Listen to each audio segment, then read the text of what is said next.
बोलो जयकारा बोल मेरे श्री गुरु महाराज की जय। श्री सद्गुरुदेव भगवान की जय। गुरुमुखो, इंसान का मन मोम के समान है, फिर भी न जाने मनुष्य क्यों मन की शिकायत करता है कि नाम सुमिरन में मन नहीं लगता। यह साधारण सा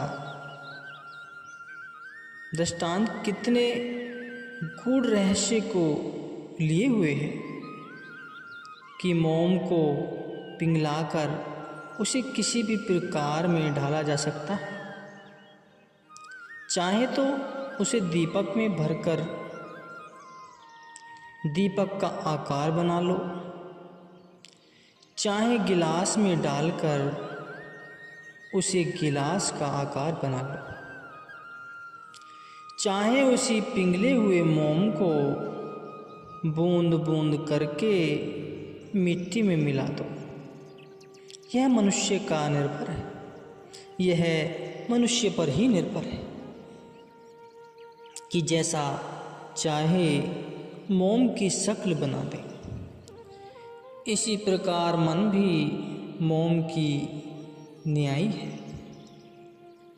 इस पर चाहो तो माया अथवा माया के विचारों का प्रभाव डालो अथवा संत महापुरुषों की संगति का, यह मन उसी सांचे में ढल जाएगा।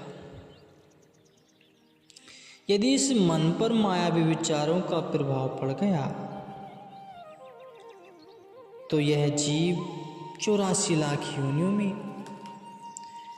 आवागमन के चक्र में फंस जाएगा, जिससे छुटकारा मिलना अति कठिन है। यदि संत महापुरुषों की संगति प्राप्त की जाए तो अपने मानव जन्म के लक्ष्य की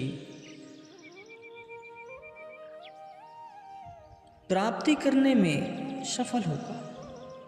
जैसे मोम को यदि जलाया जाए तो वह जलकर रोशनी देती है और स्वयं जलकर समाप्त हो जाती है। ऐसे ही मन को यदि गुरु भक्ति के साधनों में साध लिया जाए तो मन के विचार एवं संकल्प विकल्प समाप्त हो जाते हैं, अंतर में उजाला हो जाता है।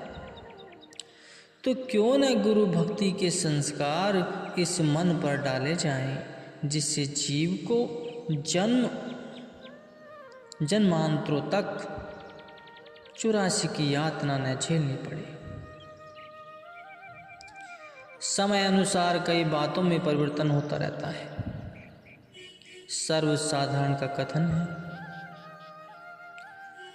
कि सतयुग में मनुष्य की आयु लंबी होती थी, स्वास्थ्य बहुत अच्छा होता था, इसलिए जीवन का आनंद प्राप्त करते थे। कलयुग में थोड़ी आयु में स्वास्थ्य खराब हो जाता है, इसलिए थोड़ी आयु में ही जीवन का आनंद ले लेना चाहिए। इसका अर्थ यह नहीं समझना चाहिए कि थोड़ी आयु होने पर शारीरिक सुखों एवं ऐश्वर्य भोगों में आनंद प्राप्त कर लिया जाए। इसका वास्तविक रहस्य संत महापुरुष यह बताते हैं कि सत्ययुग में भी लोग अत्यधिक समय तपस्या साधना गुरु भक्ति में व्यतीत करते थे। सुरत शब्द योग के अभ्यास से धीरे धीरे आत्म साक्षात्कार हो जाता था, जिससे कि सत्ययुग में जीव जीवन का आनंद प्राप्त करते थे। इसी प्रकार ही यदि कलयुग में भी सुरत शब्द योग की साधना तथा गुरु भक्ति की ओर ध्यान दिया जाए तो थोड़े समय में आत्म साक्षात्कार हो सकता है और जीवन का आनंद प्राप्त किया जा सकता है, क्योंकि सुख भजन अभ्यास तथा आत्मिक उन्नति पर निर्भर है, आयु पर नहीं। संत महापुरुष चेतावनी देते हैं कि इसी थोड़ी आयु में ही भजन सुमिरन कर जीवन का वास्तविक आनंद प्राप्त करो।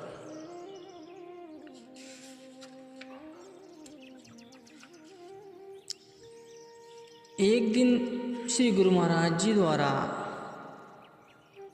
वचन हुआ कि आग में कौन सी वस्तु नहीं जलती, समुद्र में क्या नहीं समा सकता, वह कौन सा प्रबल कार्य है जो अबला नहीं कर सकता। संसार में कौन है जिसे काल नहीं खा सकता। इसका उत्तर यह है कि यश अर्थात लोकांतर महापुरुष की महिमा ऐसी है जिसे आग जला नहीं सकती। मन समुद्र से भी विशाल है, एकमात्र मन ही ऐसा है जो समुद्र में भी नहीं समा सकता। असमर्थ एवं गुणहीन नारी को अबला कहा गया है। ऐसी नारी समस्त श्रेष्ठ गुणों से संपन्न संतान को जन्म नहीं दे सकती। नाम अर्थात सद्गुरु का प्रदान किया हुआ अंतर का शब्द ही ऐसा है जिसे काल नहीं खा सकता। अपितु नाम से तो काल भी भय खाता है। श्री सद्गुरुदेव दयाल जी ने बताया कि संसार में रहकर संत महापुरुषों की चरण शरण ग्रहण कर उनसे नाम दीक्षा लो, जिससे काल भी भय खाता है और समुद्र से भी विशाल मन को जीता जा सकता है। मन को समुद्र से भी विशाल इसलिए कहा है कि मन एक सेकंड में शांत 7 समुद्रों से पार की यात्रा कर जाता है। जैसे समुद्र की सतह को पाना कठिन है, वैसे ही इस मन के संकल्प विकल्पों का मिटाना समुद्र की सतह पाने से भी अधिक कठिन है। जहाँ किसी इंद्रिय की पहुँच नहीं, वहाँ सहज ही पहुँच जाता है। बिना किसी प्रकट अवस्था के कभी नहीं रोता है, कभी हंसता है, कभी रोता है, कभी ठट्ठे श्वास लेने लगता है। यह अपने खाली पुलाव बनाता ही रहता है। कभी अपने आप को कंगाल नहीं मानता तो कभी लखपति। संकल्प के अनुसार उन भोगों को भी भोग लेता है जो उपस्थित भी न हो।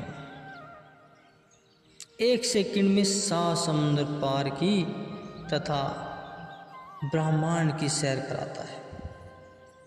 उस वस्तु को जिसको कभी देखा भी न हो या सुना भी न हो, अनुमान से सिद्ध करके देखता है। अपने आप ही प्रारब्ध को ऐसे सुनहरे भविष्य का रूप बना लेता है जिसकी कल्पना कई जन्मों तक नहीं की जा सकती। इसी तरह सोए हुए भी मन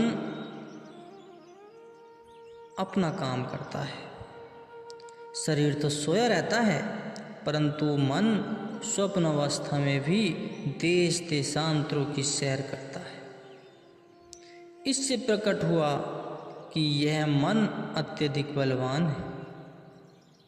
आप परम संत श्री कबीर साहिब जी का यह वचन सुने कि हे जीव, यह मन अत्यधिक बलवान है, इसे कितना ही रोको। फिर भी यह नहीं मानता। जो कोई इसको पकड़ना चाहे, दरवाजे तोड़कर अर्थात सब साधनाओं को निष्फल कर भाग जाता है। देवता, मनुष्य और मुनिजन सब इसे बस में करते हुए हार गए, परंतु यह चोर हाथ नहीं आता। जो सतगुरु का बनकर उनके श्री चरणों में से इसे जोड़ देता है, गुरु की चरण शरण ग्रहण कर लेता है, केवल वही उसे काबू कर सकता है। जहाँ पर मन की इतनी प्रबल शक्ति है, वहाँ पर सतगुरु की शक्ति भी अनंत है। इसे पराजित करने के लिए सतगुरु का शब्द, सेवा, ध्यान इसे वश में करने के अंकुश है। महापुरुष कहते हैं, यह मन भूत समान है, दौड़े दांत पसार, बांस गाड़ी उतरे चढ़े, सब बल जावे हार। यह मन भूत के समान है, जब इसे खाली छोड़ दो तो यह खाने को दौड़ता है। संत महापुरुष कहते हैं कि जब इसका कोई काम न हो तो इसे बांस पर उतरने चढ़ने के काम पर लगा दो,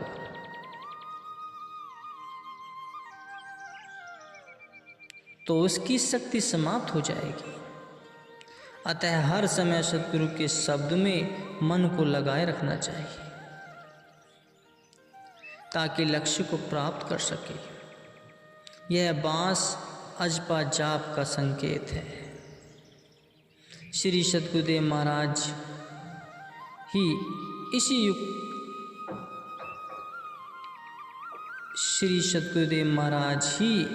इसकी युक्ति बतलाते हैं। उनकी आज्ञा में उनके श्री वचनानुसार चलने से ही इस बलवान मन को वश में किया जा सकता है।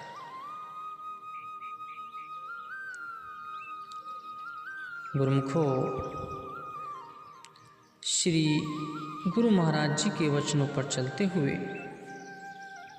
उनके बताए हुए मार्ग पर चलना चाहिए। उनके दिए हुए नाम को धारण करना चाहिए। उसमें अपने मन को लगाओ, अपने इस मन को अपने वश में करना सीखो। जब तुम्हारी सुरती उस नाम में लगने लगेगी,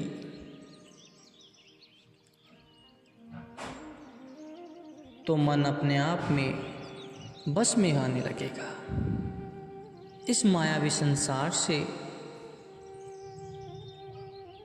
बच सकेगा। अपने मन को सुरती में लगाना सीखो। जो सत्पुरुषों के दिए हुए नाम को अपनाते हैं, वो कभी दर दर नहीं भटकते। उनका मन भी उनके बस में हो जाता है और परमात्मा को भी प्राप्त किया जा सकता है।